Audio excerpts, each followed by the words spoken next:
Como yo les había avisado a ustedes cuando estaba predicando las cartas a Timoteo, primera y segunda de Timoteo, ¿se acuerdan que se llaman cartas pastorales? Yo les dije a ustedes que la intención era continuar y terminar ese grupo de cartas llamadas cartas pastorales. Si siguen esa idea, entonces ¿de qué carta vamos a empezar a estudiar hoy? La carta a Tito. Muy bien. Carta a Tito. Entonces, hoy entramos con nuestro estudio a Tito.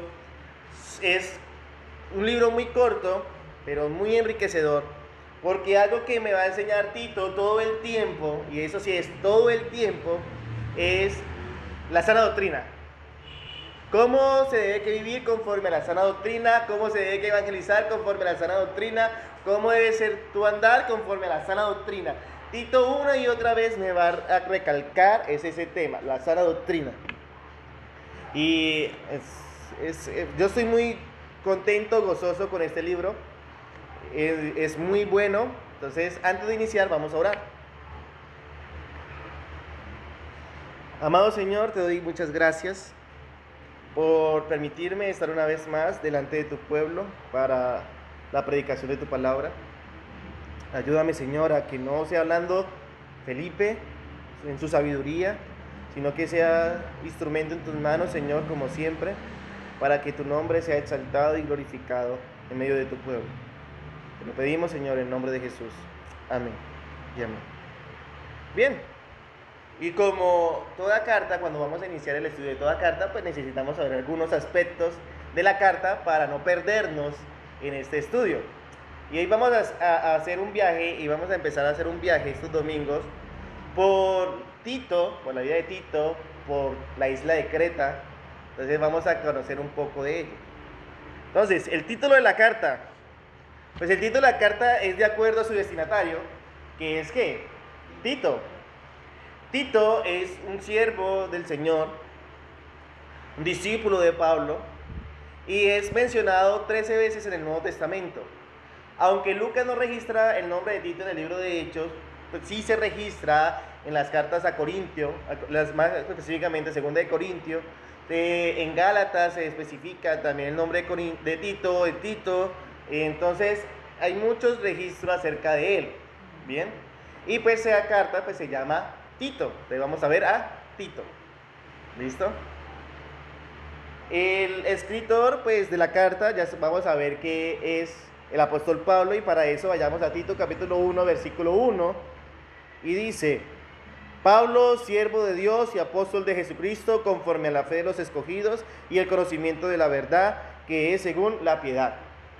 Entonces, ¿quién la escribe? Pablo. Fácil. Pablo escribe esta carta a su hijo en la fe de Tito, y lo interesante es la fecha en que la escribe. Me imagino que se acuerdan, tienen fresquito cuando vimos la introducción a Primera de Timoteo. ¿Sí se acuerdan? Decíamos que Primera de Timoteo se escribió del año 62 al 64 después de Cristo, poco después del primer encarcelamiento del apóstol Pablo, y esta carta, Tito, fue escrita paralelamente con Primera de Timoteo. O sea que se escribió ¿en qué tiempo? Del año 62 al 64 después de Cristo. Pablo se encontraba en Macedonia, predicando en Macedonia, y ahí es donde escribe Primera de Timoteo y Tito. Segunda de Timoteo la escribe del año 68, 69, que fue en su segundo encarcelamiento. Pero Tito la escribe cuando estaba en Macedonia, el apóstol Pablo, predicando, años 62 al 64. Entonces, es interesante porque fue un tiempo donde el apóstol Pablo estaba libre, y vamos a ver el por qué decimos eso, porque más adelante le dice a Tito: yo te espero en tal sitio para que vengas, que hoy iba a pasar el invierno. O sea, estaba en libertad el apóstol Pablo, no estaba encarcelado. Entonces fue en ese periodo de tiempo, del 62 al 64, que estaba libre de su primer encarcelamiento, escribe Tito. ¿Por qué lo hace? Pues porque Tito, como igual que Timoteo, aunque Tito no era débil de carácter o enfermizo, porque no hay un registro de eso, Tito estaba en un lugar que necesitaba el apoyo de su apóstol, o de su pastor, en este caso el apóstol Pablo. Y aparte de eso, pues vamos a ver algunas características que sí es importante que Pablo escribiera esta carta. Bien. ¿Quién recibe la carta? Pues Tito. ¿De qué origen es Tito? ¿Sí saben o no saben?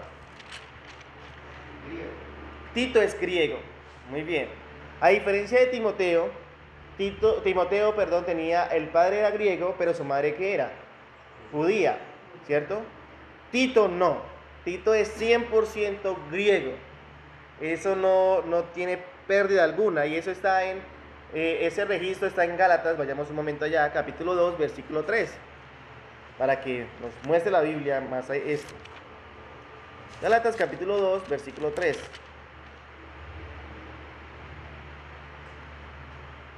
¿Estamos todos ahí? Dice la palabra de Dios. Mas ni aun Tito, que estaba conmigo, con todo y ser griego, fue obligado a circuncidarse. Después vamos a ver un poco más sobre este tema, pero lo que quiero resaltar aquí es la ciudadanía de Tito. Él era griego, totalmente griego.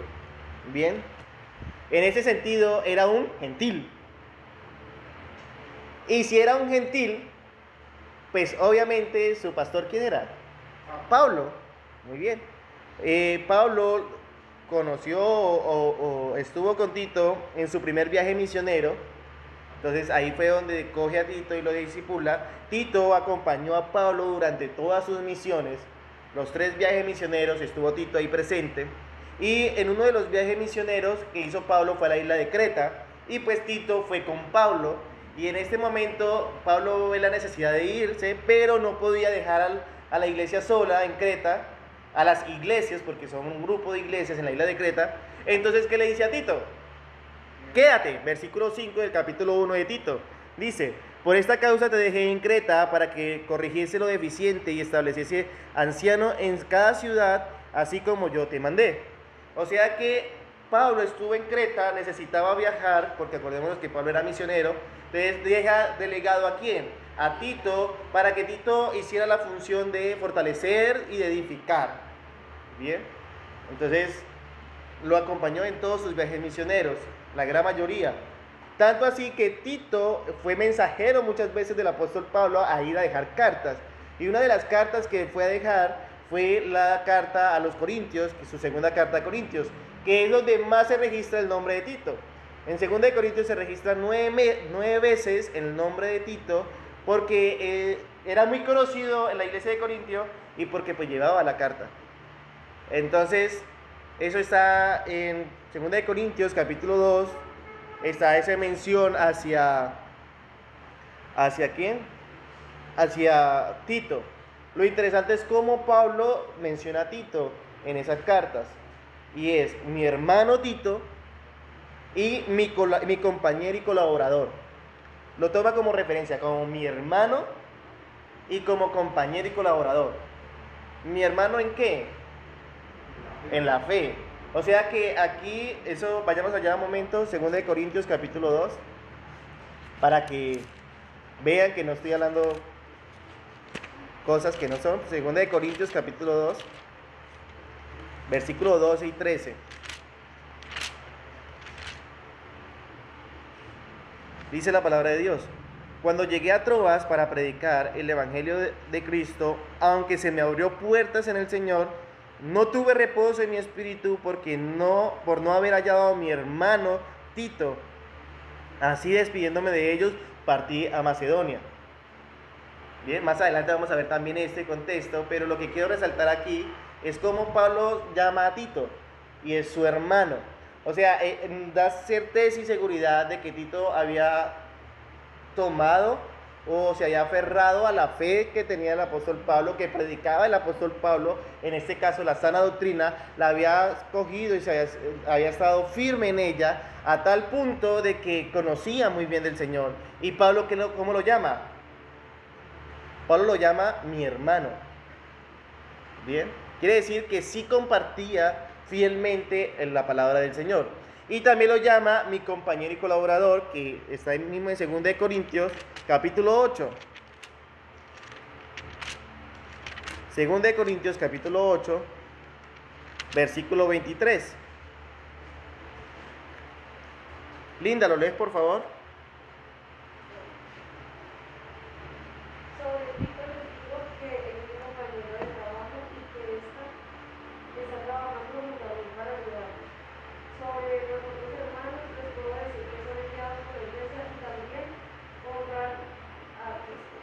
Muy bien, dice Reina Valera, en cuanto a Tito es mi compañero y colaborador para con vosotros, y en cuanto a nuestros hermanos son mensajeros de las iglesias y gloria de Cristo. O sea, Tito, aparte de ser hermano en la fe y tener bien aferrada esa fe que tenía el apóstol Pablo, Tito la había cogido y la había abrazado completamente. Y Pablo puede decir muy fácilmente, es mi hermano en la fe. O sea, comparte lo que yo comparto. No solamente se queda con eso que dice, es mi compañero y mi colaborador. Tito, como le decía hace un momento, estuvo con Pablo en casi todas sus misiones, en casi todos los viajes misioneros de Pablo. Entonces Pablo tenía mucha confianza y seguridad también en ¿quién? En Tito. Acordémonos que otra persona que con la que tenía esa confianza era con Timoteo. O sea que tanto Timoteo como Tito eran hijos de la fe del apóstol Pablo y eran sus hermanos, compañeros y colaboradores. Chévere, ¿no? Bien, ¿a dónde lo dejó? Volvamos a Tito. ¿O dónde estaba Tito en estos momentos de la historia? Tito capítulo 1, versículo 5. Vamos a ver dónde estaba el receptor. Tito capítulo 1, versículo 5. Dice, por esta causa te dejé en ¿dónde?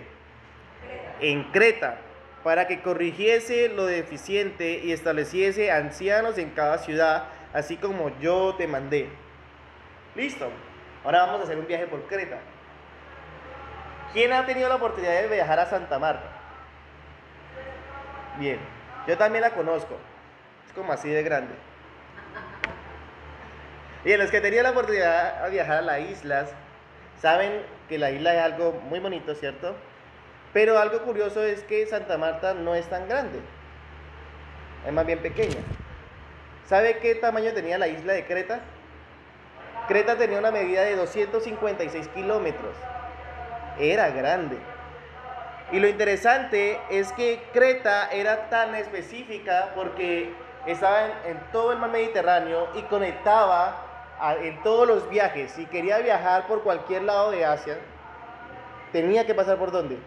Por Creta. Era un punto específico. Aparte de ser grande, era un punto específico. Se movía mucho comercio. Pablo la vio y dijo, es el punto de evangelizar. Hasta ahí uno diría, uy, chévere, está Tito en un buen lugar, ¿cierto? Pero, ¿cómo eran los cretenses? ¿Qué características tenía?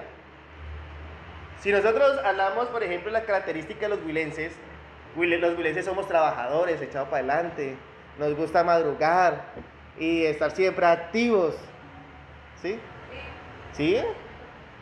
Pero pues ese no es el pensamiento que tiene la gente de afuera. La gente de afuera tiene el pensamiento que nosotros somos flojos, ¿cierto? Que nos gusta dormir y seguir durmiendo.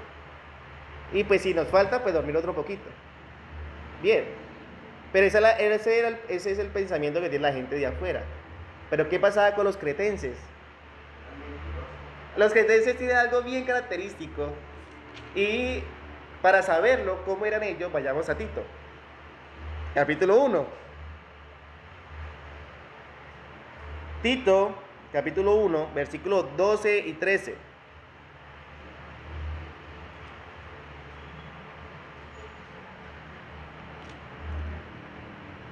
Tito, capítulo 1, versículos 12 y 13. Dice la palabra de Dios. Uno de ellos, o sea, aquí un cretense, uno de ellos, su propio profeta, o sea, el que estaba ahí metido, hace esta descripción de los cretenses. Dijo, los cretenses siempre, ¿qué? Mentirosos, malas bestias, glotones, ociosos.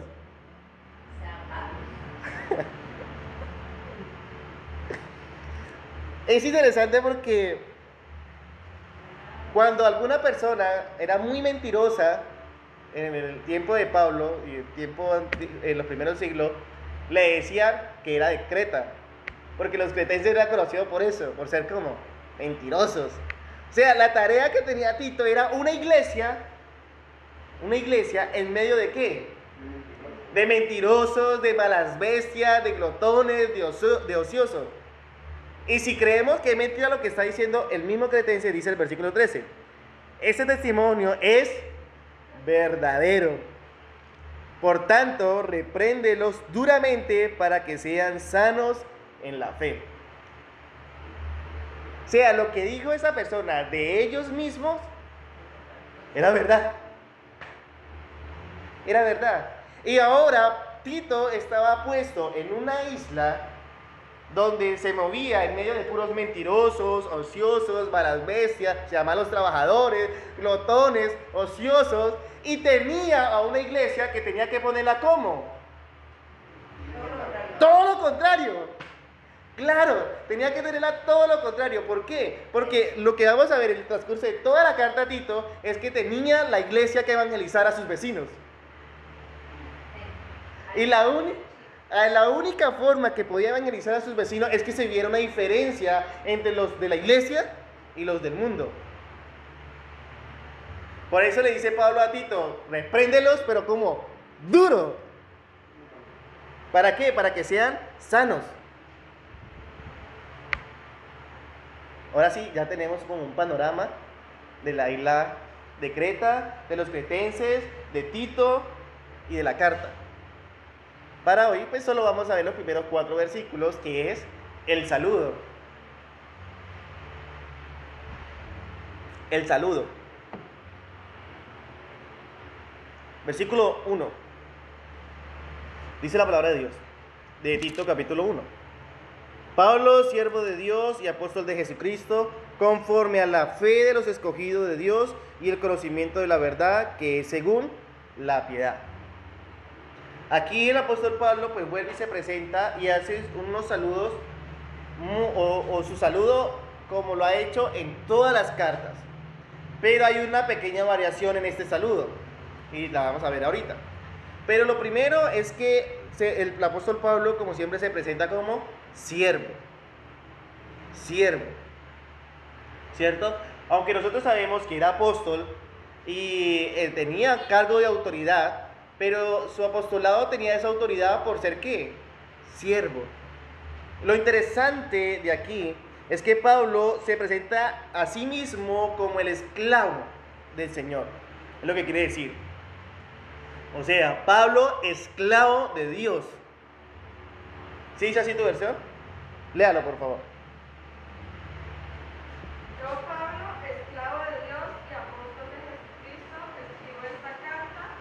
Fui enviado para proclamar fe a los de Dios, a los que Dios ha elegido, y para enseñarles a conocer la verdad que les muestra cómo vivir una vida dedicada a Dios. Gracias. Los esclavos era la categoría más baja de los sirvientes en el tiempo del Nuevo Testamento. Era lo más bajo. ¿Y qué hace Pablo? Pues se presenta a lo más bajo, pero sirviendo ¿a quién? A Dios, al más grande. O sea, Pablo utiliza su servidumbre para decir, yo estoy dedicado completamente y voluntariamente ¿a quién? A Dios. Eso es lo que quiere decir este saludo, siervo de Dios. Pero le dije que había alguna variación, ¿no? ¿Por qué razón? Porque si nos damos cuenta, en los otros saludos que Pablo ha hecho, él siempre se presenta como Pablo, siervo de ¿quién?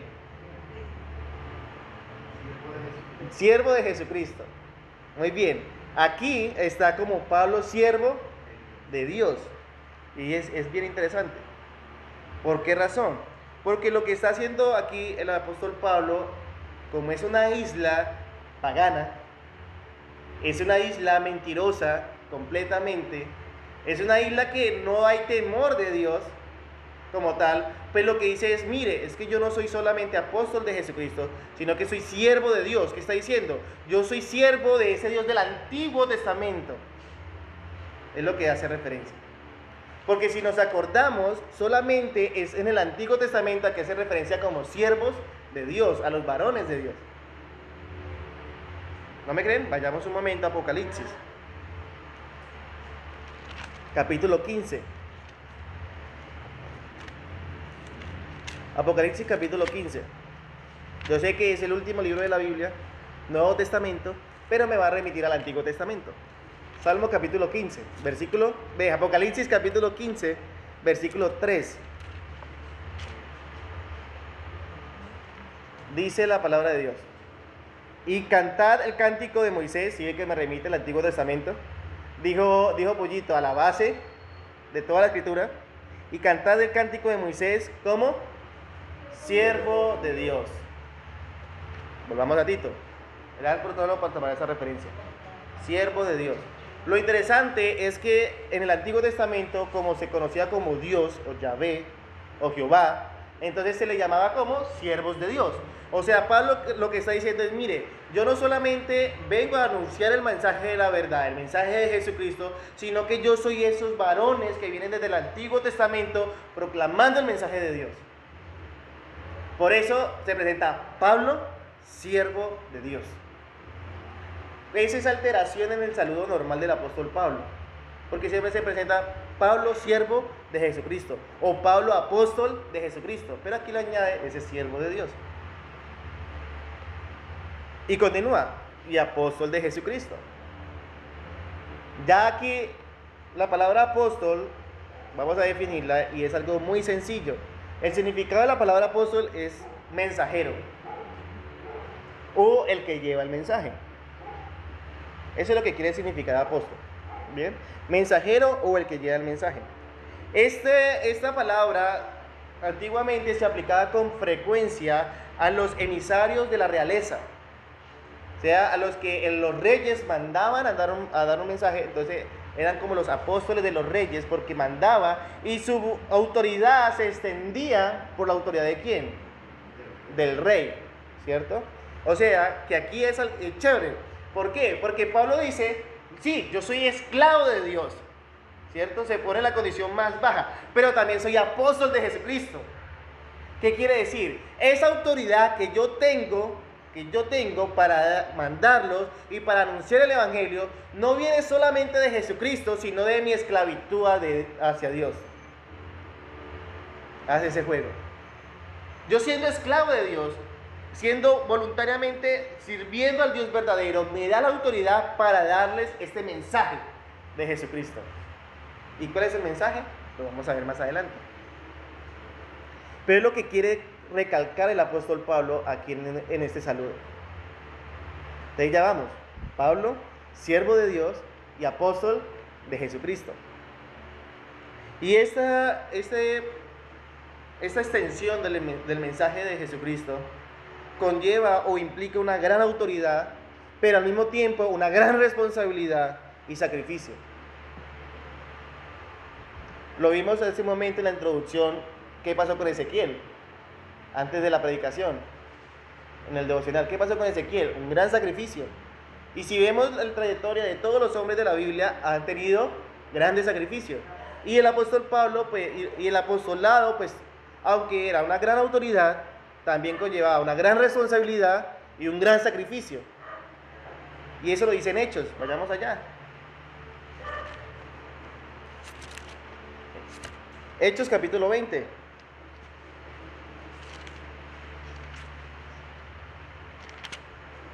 Capítulo 20, versículo 24.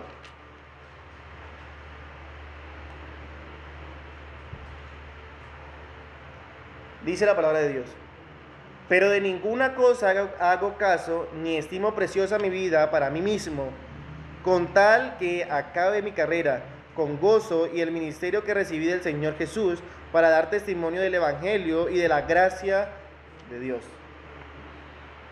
Da una gran autoridad, pero al mismo tiempo una gran responsabilidad y un gran sacrificio.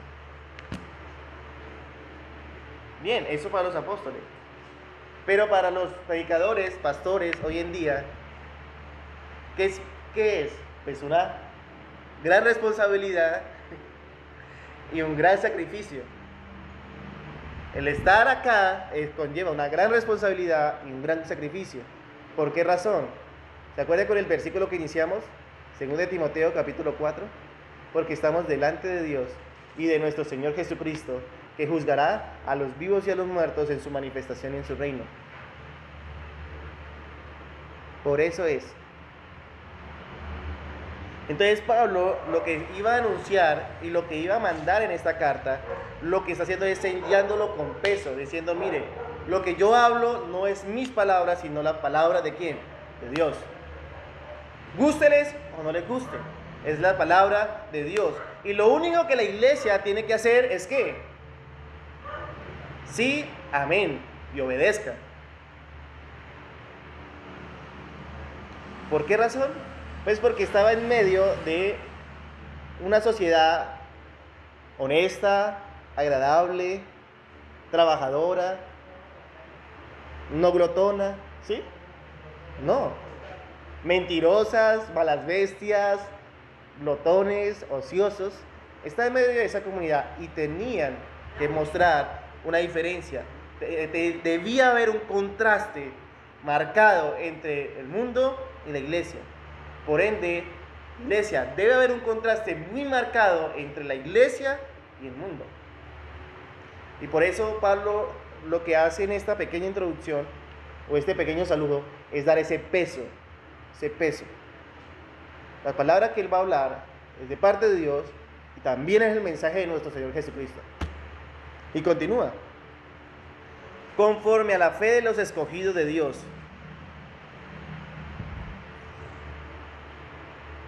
Conforme a la fe de los escogidos de Dios. Hay un pasaje que yo sé que casi todos nos lo sabemos aquí presentes, que es Efesios capítulo 2, versículo 8 y 9. ¿Se acuerda qué dice? Por gracia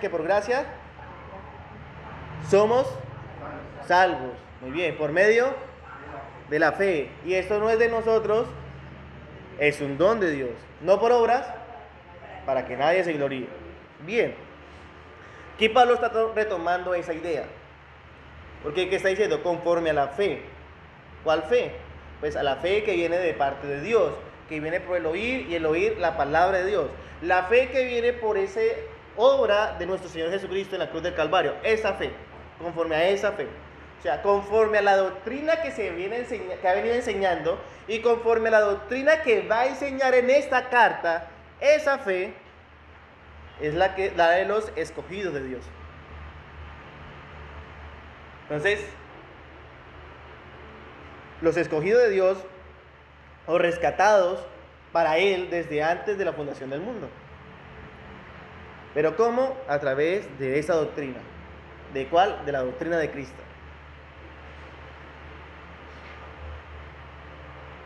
Aquí es interesante porque continúa diciendo, y el conocimiento de la verdad, que es según la piedad. Toda la iglesia tenía que conocer, pero ¿conocer qué? La verdad. La verdad. Pablo tenía en mente la única verdad que hay sobre la faz de la tierra. Solo hay una. ¿Y cuál es? ¿No saben? La única verdad que hay sobre la faz de la tierra es el Evangelio, el mensaje de salvación por medio de la muerte y resurrección de Jesucristo. Esa es la única verdad. O sea que lo que Pablo está diciendo aquí es que la fe de los escogidos de Dios viene por el conocimiento. ¿Y el conocimiento de qué? De la verdad. ¿Cuál verdad? De que Cristo murió en la cruz del Calvario, conforme a las Escrituras, y que fue sepultado y que resucitó al tercer día, conforme a las Escrituras. Esa verdad. Eso es lo que Pablo va a transmitir durante toda la carta a Tito, y es lo que hemos transmitido durante todas las predicaciones de las cartas pastorales. ¿Por qué? Porque el único mensaje que se debe transmitir en toda predicación, ¿qué es? Esa verdad. Jesucristo. Jesucristo. Y ese mensaje lo que produce en la persona es piedad o santificación. ¿Por qué razón? Porque lo que hace ese mensaje es quitar el ego de la persona y exaltar el nombre de Cristo. Si creías que fuiste salvo por algo, que vas a ser salvo por algo que has hecho, no. Eres salvo solamente por la obra de Cristo, y es lo que Pablo va a transmitir.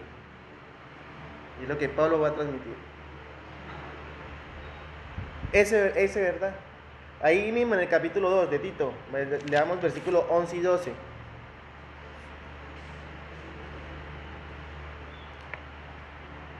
Tito, capítulo 2, versículos 11 y 12. Dice: porque la gracia de Dios se ha manifestado para salvación a todos los hombres, enseñándoos que renunciando a la impiedad y a los deseos mundanos, vivamos en este siglo sobria, justa, piadosamente, versículo 13, aguardando la esperanza bienaventurada y la manifestación gloriosa de nuestro gran Dios y Salvador, Jesucristo. Y sigue. Pero el mensaje es ¿cuál? Jesucristo. ¿Y a quién esperamos? A Jesucristo. ¿Y qué produce eso? Pues una vida piadosa o santa. O sea que ahí está el secreto para hacer el contraste entre el mundo y la iglesia. El mensaje de Cristo. Ahí está.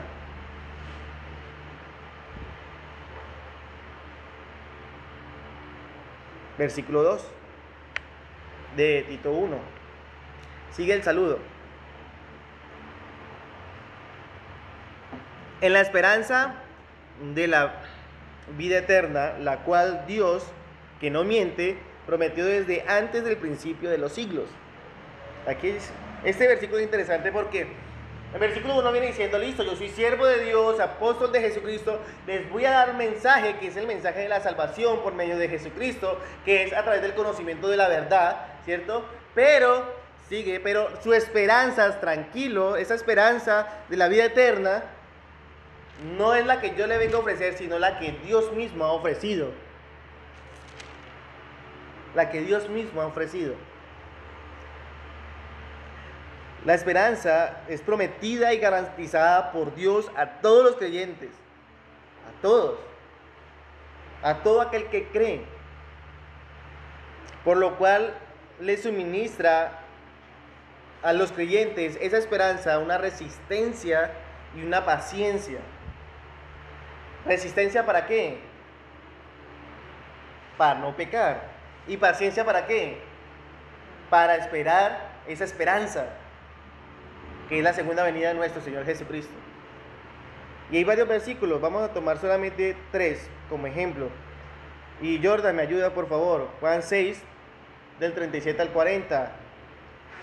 Linda, Romanos 8, del 18 al 23. Amor, 1 Corintios 15, del 51 al 58. ¿Listo? ¿Lo tiene? Por favor, Jordan. Juan 6. Dice así: todo lo que el Padre me da, vendrá a mí, y al que a mí viene, no le echo fuera. Porque he descendido del cielo, no para hacer mi voluntad, sino la voluntad del que me envió. Y esta es la voluntad del Padre, el que me envió, que todo lo que me diere no que pierda nada, sino que lo resucite en el día postrero. Y esta es la voluntad del que me ha enviado, que todo aquel que ve al Hijo y cree en él, tenga vida eterna, y yo le resucitaré en el día postrero. Gracias. Ahí está la esperanza. La esperanza tiene un sello, y ese sello es Dios. ¿Qué? Que todo aquel que en él cree va a ser resucitado en el día postrero. Y todo aquel que cree no se le va a perder ninguno al Señor. Ninguno. Linda, Romanos 8, versículo del 18 al 23.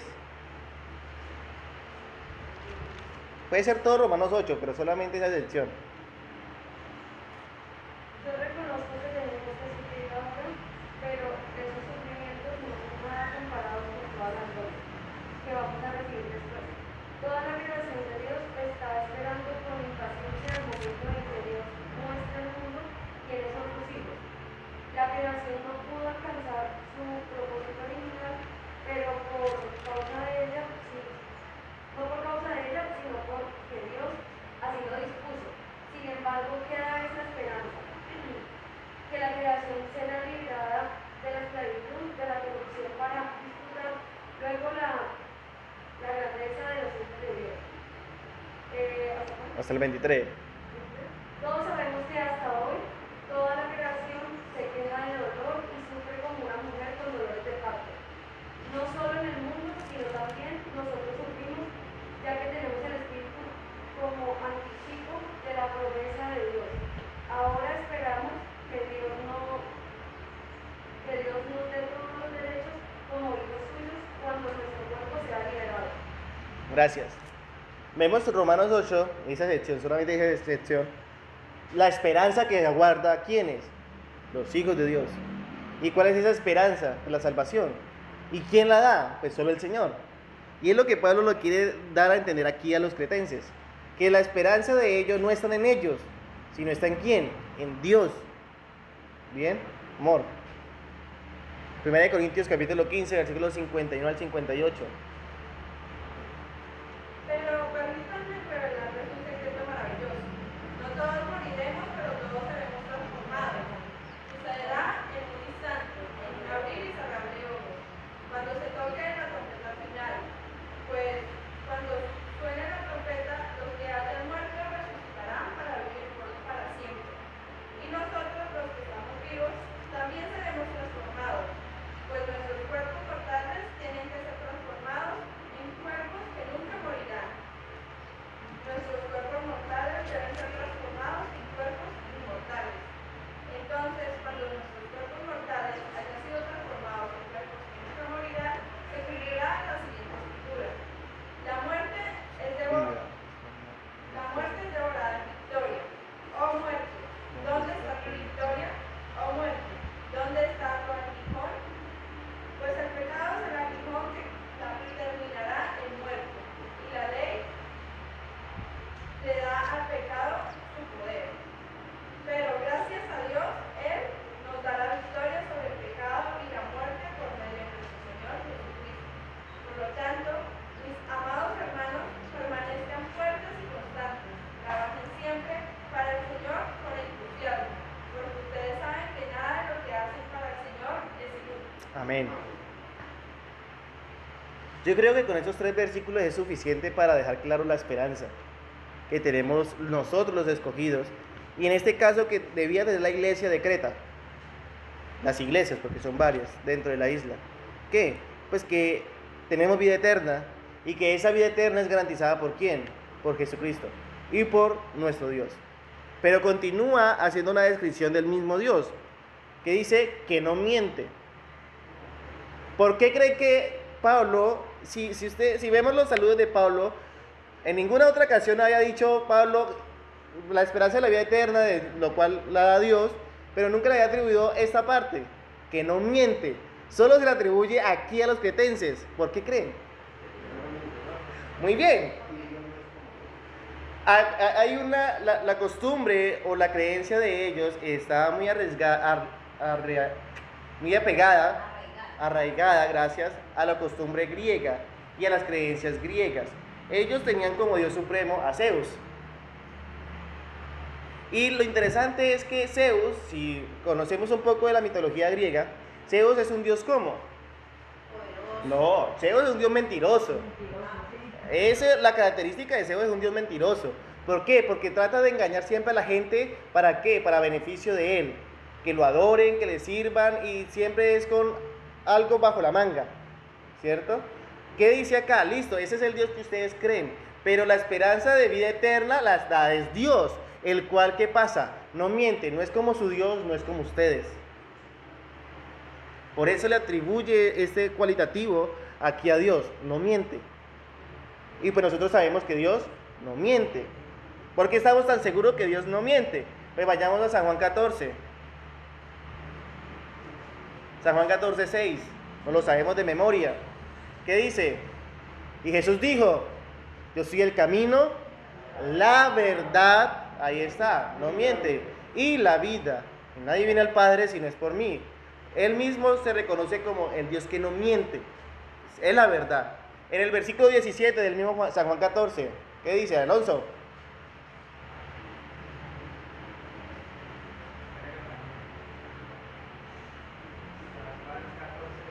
¿17? Sí, señor.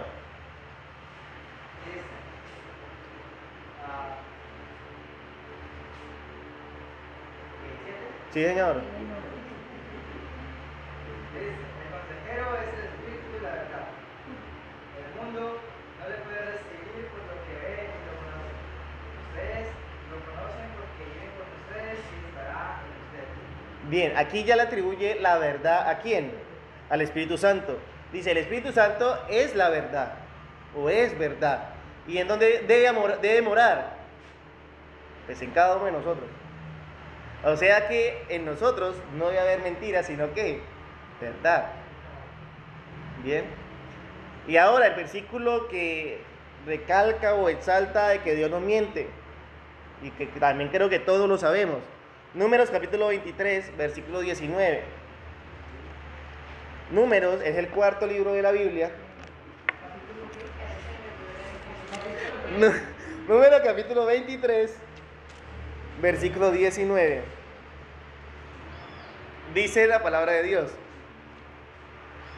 Dios no es hombre para que mienta, ni hijo de hombre, ¿para qué? Para que se arrepienta. Él dijo y no hará. Habló y no ejecutará. Entonces Pablo tenía demasiado argumento para decirme, no es un Dios mentiroso. No es un Dios mentiroso. Y estamos solo en el saludo. Pero lo que está aquí haciendo Pablo es una exaltación a Dios. Y lo que está haciendo Pablo al mismo tiempo con los cretenses es derrumbando su creencia, su cultura, sus dioses, aún su vana manera de vivir. Y lo que está haciendo Pablo con la iglesia es diciendo, mire, sean como el Señor. No mientan. Por eso es importante estas partes, porque por algo que la escribió a los cretenses, porque eran simplemente una nación mentirosa, y etcétera, etcétera. Seguimos. Estamos en versículo 2. Dice, vida eterna la cual Dios, que no miente, prometió desde antes del principio de los siglos. Amén. ¿Somos salvos desde cuándo?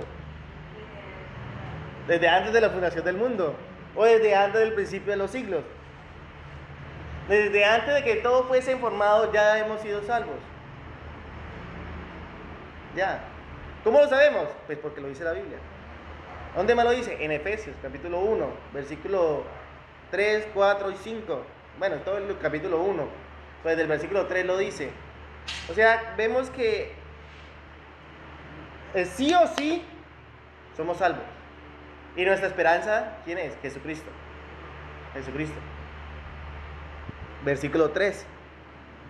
Y a su debido tiempo manifestó su palabra por medio de la predicación que me fue encomendada por mandato de nuestro Salvador, de nuestro Dios, perdón, que me fue encomendada por mandato de Dios, nuestro Salvador.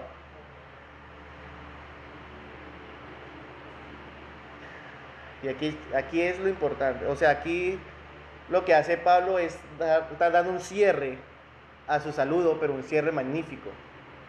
Magnifica su cierre. ¿Por qué razón? Porque dice, y a su debido tiempo. Acordémonos que Dios en otros tiempos, a nuestros padres por los profetas, ¿cómo le hablaba?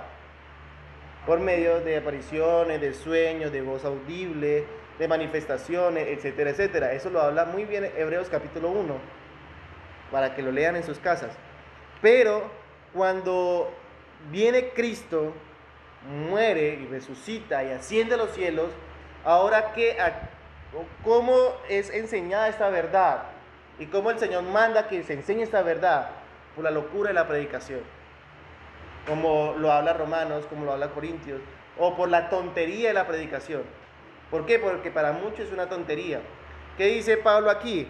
Cuando llegó el tiempo, cuando ya Cristo subió al cielo y ya es hora de predicar el Evangelio, se manifestó su palabra por medio de la predicación.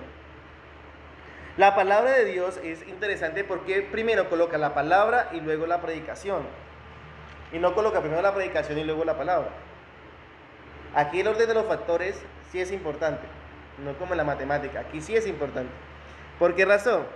Porque la palabra de Dios, o en la palabra de Dios, encontramos la única fuente que determina todo el contenido ¿de qué? De la predicación. Nosotros no podemos pararnos aquí, o bueno, nosotros no debemos pararnos aquí sin sacar el mensaje ¿de dónde? De la fuente, que es la palabra de Dios. ¿Por qué? ¿Por ustedes? Sí, por respeto a ustedes, pero por algo mayor. porque tengo a mi lado y a mi lado a Dios y a nuestro Señor Jesucristo, que juzgará a los vivos y a los muertos. Por eso, dice el apóstol Pablo, y a su debido tiempo manifestó su palabra. El deber de todo predicador, de todo pastor, de todo siervo, de todo evangelista, de todos nosotros, es que cuando vayamos a predicar la palabra de Dios, cuando vayamos a predicar, saquemos el mensaje ¿de dónde? De la palabra de Dios. De la palabra de Dios. Nosotros no podemos echar mano de nada más para predicar, sino ¿de qué? De la palabra de Dios. Porque el mensaje, la sana doctrina, el verdadero mensaje está ¿en dónde? En la palabra de Dios. No en experiencia de un hombre, no en sueños, no en profecías ajenas. Tenemos la palabra profética más segura, la cual hacemos bien a echar mano de ella, como antorcha encendida en medio de la oscuridad. Esta es la palabra de Dios. ¿Y qué dice Pablo a Tito? Le dice, cuando tú prediques, Tito, predica conforme a ¿qué? A la palabra de Dios. No te salgas de la palabra de Dios. No puedes salirse, Tito, de la palabra de Dios. Porque en ella encontrarás la sana doctrina. En ella, solamente en ella. En ella encontrarás el mensaje de salvación. En ella encontrarás la obra de Cristo. Solamente ella es la que produce salvación. Como predicaba nuestro hermano Jordan uno de los jueves, ella es suficiente para salvarnos. Solamente ella. Y aquí Pablo lo resalta, por eso le dije que aquí magnifica el saludo de Pablo, porque lo que dice es, listo, todo es verdad, porque viene de Dios y soy siervo de Dios, todo es verdad, pero todo lo que yo hablo es porque está en la palabra de Dios. Y cuando prediques, predique la palabra de Dios. Si quedaba duda de la importancia de la palabra de Dios, si no quedaba algo de duda de la predicación que hizo nuestro hermano Jordan acerca de la palabra de Dios, de la importancia de la palabra de Dios y de estar sujetos a la palabra de Dios, aquí está. Hermanos, iglesia, no hable pensamientos propios, no lo hagan. No compartan experiencias propias, no lo hagan. Compartan ¿qué? Palabra de Dios. Para eso, ¿qué tienen que saber? Palabra de Dios. Deben que saberla. Una vez estaba yo compartiendo con alguien y me dijeron, es que ustedes todo la Biblia dice, quiero saber su opinión. Le dije, no, mi opinión no vale. Si quieres saber una opinión, escuche la palabra de Dios. Y la Biblia dice esto. Y esa debe ser la respuesta. Pero para eso debemos ser obreros aprobados. Echemos mano de esta palabra. No nos alimentemos solamente los domingos. Sé que todos tenemos Biblias. Echemos mano de ella en el transcurso de la semana, en cada momento de nuestra vida. Memoricemos versículos. Créame que salimos y debemos que marcar una diferencia. Pero si esperamos solamente el domingo para alimentarnos, salimos a las 12, salimos por esa puerta, o ahorita a las 11 y pedacito, salimos por esa puerta y no vamos a marcar ninguna diferencia. Y vamos a ser igual que el mundo. Y es ahí donde el Señor no nos va a reconocer. ¿Por qué? Porque vamos a ser igual que el mundo. Echemos mano de la palabra de Dios. Sigue. Que me fue encomendada por mandato de nuestro Dios, por mandato de Dios nuestro Salvador. Dios nuestro Salvador. El plan de salvación, y lo que está recalcando aquí Pablo una y otra vez, es que el plan de salvación es de Dios. Es de Dios. Y el mensaje de salvación viene de parte de Dios. Dice San Juan, en esto consiste la vida eterna, en que te conozcan a ti, al único Dios verdadero, y a tu Hijo Jesucristo, al cual tú has enviado. ¿Cómo podemos conocer al Dios verdadero y a Jesucristo verdaderamente? Pues solo a través del mensaje de la salvación, que es la predicación por medio de la palabra de Dios. Y ese plan ya lo determinó Dios desde antes de la fundación del mundo. ¿Quiere conocerlo? Estudia la palabra. ¿Quiere saber cómo vivir piadosamente? Estudia la palabra. ¿Quiere saber cómo vivir que le agrade al Señor? Estudia la palabra. ¿Quiere saber cómo, si eres o no eres salvo? ¿Quieres saberlo? ¿Sí? Estudia la palabra. No hay otra forma. No la hay. Para terminar, versículo 4. Se me fue el tiempo. Dice a Tito. O sea, todo esto, hasta los versículos 3, va encomendado no solamente a Tito, sino a toda la iglesia. Comienza con el mensaje a toda la iglesia, que el versículo 4 sí lo enfoca directamente a Tito. Por eso dice, a Tito, verdadero hijo en la común fe. Y aquí es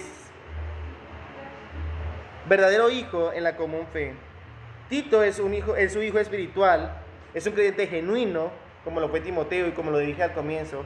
Y la común fe, esto hace referencia a la confianza en la obra que Jesucristo hizo para salvarnos. Esa es la común fe. Por eso nosotros podemos tener común fe con verdaderos cristianos, no con cristianos que se hagan llamar solamente nombre, no con verdaderos cristianos de cualquier lado del mundo. ¿Por qué razón? Porque tenemos una común fe. ¿Y cuál es esa común fe? Pues la obra que el Señor hizo. Esa confianza que debemos que depositar en la obra que el Señor hizo en la cruz del Calvario. Esa es la común fe. Termina, como termina todos los saludos. Gracia, misericordia y paz de Dios Padre y del Señor Jesucristo, nuestro Salvador. Como termina todo saludo, como termina el saludo que le hizo a Timoteo, ahora se lo repite a Tito. ¿Se acuerdan por qué a Timoteo le dijo estas mismas palabras? Gracia, misericordia y paz. Porque Éfeso era una ciudad pagana también, totalmente pagana, y aún la misma iglesia estaban en contra de Timoteo. No se querían someter a la autoridad de Timoteo. Tenía una tarea ardua, difícil, Timoteo. Ahora, Tito le repite las mismas palabras, gracia, misericordia y paz. ¿Por qué creen? La tenía fácil. Porque la iglesia era dura. Dura es dura. Vamos a ver que va a haber falsos maestros judaizantes, que más adelante vamos a ver qué es eso. Vamos a ver que en la iglesia, la misma iglesia, los pastores, los líderes eran mentirosos, bestias salvajes, ociosos. Estaba duro el trabajo que tenía Tito. ¿Qué le dice? Gracia, misericordia y paz de Dios y del Señor Jesucristo. ¿Y ustedes se acuerdan que hace referencia a cada una de esas tres? La gracia de Dios es la fuente de la cual emana todas las bendiciones de Dios. O sea, cuando le dice gracia a Tito, le dice, sí, y echa mano del Señor, ya. No tienes otro de quien echar mano, sino echa mano del Señor, que la gracia del Señor emana toda bendición. Cuando le dice misericordia, la misericordia es la que nos sostiene, y en el caso de Timoteo sostuvo a Timoteo, y en el caso de Tito va a sostener a Tito en momentos de adversidad. ¿Y será que los va a tener? ¿Cómo eran los cretenses? Eran mentirosos, malas bestias, glotones, ociosos. Y esto lo dice uno que estaba dentro de la iglesia. ¿Y qué dice? Y nosotros somos así. ¿Y qué le dice Pablo a Tito? Créale porque es verdad. O sea, que iba a pasar adversidades, claro que sí. Iba a pasar momentos difíciles, duros, que quería echar la toalla a Tito, claro que sí. Lo iba a pasar, lo iba a tener, claro que sí. ¿Qué le dice Pablo a Tito? Tranquilo, acuérdate de la gracia del Señor que emana toda bendición y echa mano de ella. Y esa gracia te va a dar misericordia, que te va a sostener en medio de esos momentos de adversidad. Y termina con paz. Y la paz es el resultado del creyente al estar sumergido bajo la gracia y la misericordia de Dios. O sea, bajo la palabra de Dios. Cuando te sumerges en la palabra del Señor, vas a tener paz. Y una paz que sobrepase todo entendimiento. Iba a tener adversidad, claro. Iba a tener angustias, claro. Iba a tener momentos en que el pueblo no lo iba a escuchar, claro. Iba a tener momentos donde los mismos líderes se iban a levantar en contra de Tito, claro que sí. Y lo vamos a ver en el transcurso de nuestra carta a Tito. Pero, ¿qué le dice? Sumérgete en el Señor. Y va a encontrar gracia, misericordia y paz de Dios Padre y del Señor Jesucristo. Y es interesante porque termina diciendo nuestro Salvador. Desde este versículo, si vemos siempre versículo 1, 2 y 3, ¿a quién hacía referencia como Salvador? A Dios. a Dios Padre, claro, porque es el que determinó el plan, y todo el plan de salvación. Pero desde el versículo 4 en adelante va a hacer referencia como Salvador ¿a quién? A Jesucristo, porque lo que le está diciendo aquí Pablo a Tito es, a través de él fuiste y fuimos salvos. Por eso el mensaje, el centro de todo mensaje, el centro de toda predicación, ¿quién es? Jesucristo. Y si esperabas algo más, pues estás en el lugar equivocado. Pero si esperas que el mensaje sea solo Tito, solo Cristo, a través de la carta de Tito, te espero dentro de 8 días. Padre, te doy gracias por este tiempo que me has dado, Señor, y que nos has dado de aprender un poco más de tu palabra, de aprender, Señor, un poco más de estos varones que tú usaste, Señor, para la expansión de tu reino, y cómo tú mismo los sostuviste, Señor, en medio de la adversidad, en medio de la angustia, Señor, cómo lo colocaste, Señor, en medio de pueblos que no querían oír, el pueblo que, primera vez que veo que hace una descripción de un pueblo tan duro, mentiroso, ociosos, glotones, malas bestias, pero que tú estuviste ahí con Tito, sosteniéndolo, Señor. Y sé, Señor, que como estuviste con Tito, has estado con todos los varones que has levantado a través de toda la historia y hasta el día de hoy, Señor. Y seguirás estando con todos los que vas a levantar, porque eres tú, Señor, nuestro sostén, eres tú, Señor, nuestra fuerza, nuestro pronto auxilio, nuestro libertador. Y sé, Señor, que todo es para que tu nombre sea exaltado y glorificado por todas las generaciones. En el nombre de Jesús. Amén. Y amén. Iglesia, gracia, misericordia y paz de Dios el Padre y de nuestro Señor Jesucristo. Que Dios los continúe bendiciendo grandemente.